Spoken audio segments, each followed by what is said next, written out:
Հովանես Թումանյան, ճամփորդներ։ Աքլորը մի օր կտուրը բարձրացավ, որ աշխարհը տեսնի։ Վիզը ձգեց, երկարացրեց, բայց բան չտեսավ, դիմացի սարը խանգարում էր։ Քուցի ախպեր, կարող է դու իմանաս այս սարի հետևը ինչ կա։ Հարցրեց վերևում պառկած շանը։ Ես էլ չգիտեմ։ Պատասխանեց Քուչին։ Հապա մինչև ես պիտի այսպես մնանք, արի գնանք տեսնենք աշխարհում ինչ կա չկա։ Գիշերը մնացին այնտեղ, շունը պառկեց մի թփի տակ, իսկ աքլորը բարձրացավ մոտիկ ծառին քնեց։ Լուսադեմին աքլորը կանչեց սուրուղու։ Մի աղվես լսեց աքլորի ձայնը։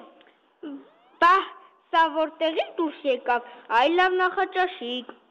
Մտածեց աղվեսը վազեց։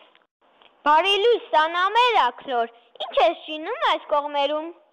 Գնում ենք աշխարհ տեսնելու։ Պատասխանեց աքլորը։ Քանի ժամանակ է, ես էլ մի կարգին ընկեր էի ման գալիս, ինչ լավ է պատահեցիք, դե ցած արի, որ չուշանանք։ Ես համաձայն եմ, ասաց աքլորը։ Սրա ընկերն էլ երևի ին նման մի աքլոր կլինի, էս էլ իմ ճաշը։ Մտածեց աղվեսն ու վազեց թփի կողմը։ Հանկարծ շունը դուրս եկավ։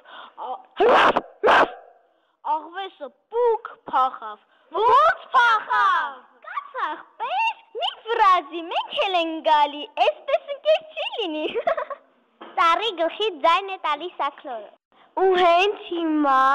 երկնքից ընկավ 3 խնձոր։ 3 խնձոր չէ, 3 մեջա խնձոր։ Ու հենց այդ 3 մեջա խնձորներն էլ բոլոր լսողներին։